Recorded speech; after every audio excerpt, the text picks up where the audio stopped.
उन्होंने अपने पिता के सामने अपने भाई की गर्दन परोस के कही कि देख, पिता जेल में बंद था, पानी के लिए तरस रहा था।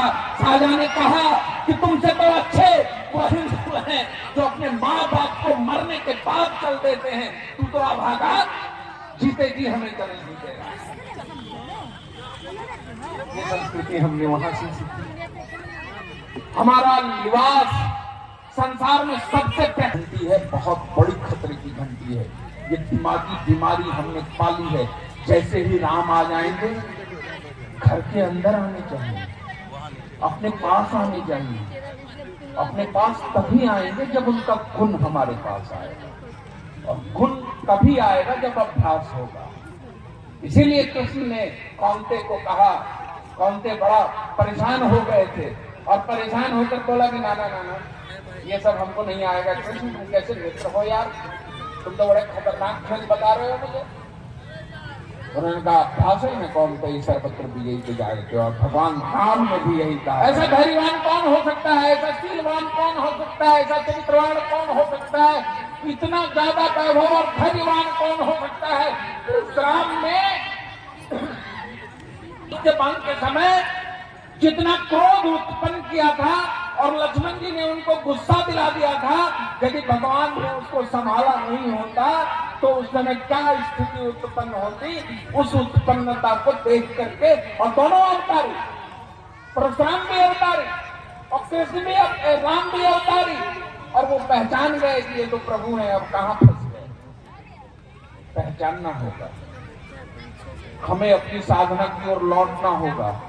भारत की भूमि को फिर से वैभवपूर्ण बनाने के लिए, उसके लिए कोई जगह नहीं होता है, कोई मिट्टी नहीं होती है। हमारे लोगों ने कोई बहुत ज्यादा उत्सव मनाने के लिए जो बड़े ऋषि महर्षि हुए, मैं अपनी एक बात आपको भारत के वर्तमान चीजों के साथ जोड़ते हुए बताकर अपनी वाणी को विराम दूंगा।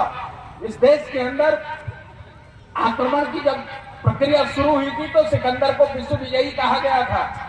वो जब भारत का पतन करके वापस गया तो उसके गुरु अरिस्टोटल ने उससे पूछा कि क्या तुम हो आए भारत से, जीत लिया? बोला हाँ जीत लिया।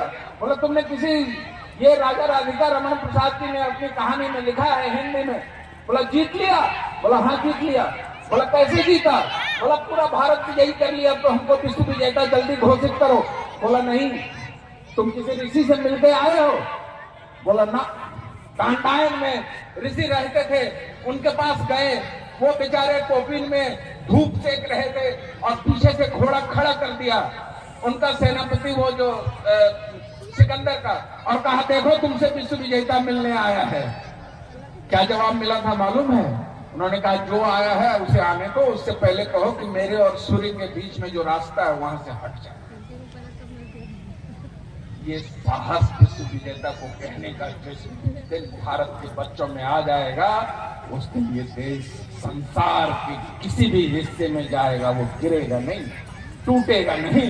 आत्मविश्वास का मामला है। आत्मावान जित क्रोध हो, वो आत्मावान है। आत्मावान कौन होता है? जो धर्मवान है, और जो धर्मवान होगा उसका क्रोध पर विजयी होगा, और जो क्रोध पर विजयी कर लेगा वो इस संसार पर विजयी हो सकता है। इन्हीं बातों के साथ मैं आज के इस सनातन और राम की अपनी इस वाणी को विराम देता हूँ। मेरे साथ जोर से प्रभु श्री राम का एक बार दोनों मुट्ठी खींचते हुए सभी माता बहन भाई जोर से भगवान श्री राम का स्मरण करते हुए जोर से नारा लगाइए, बोले श्यावर रामचंद्र की जय, श्यावर रामचंद्र की जय, श्यावर रामचंद्र की जय। जय जय श्री सीताराम। आपका आभार, दैनिक जागरण का आभार, दैनिक जागरण।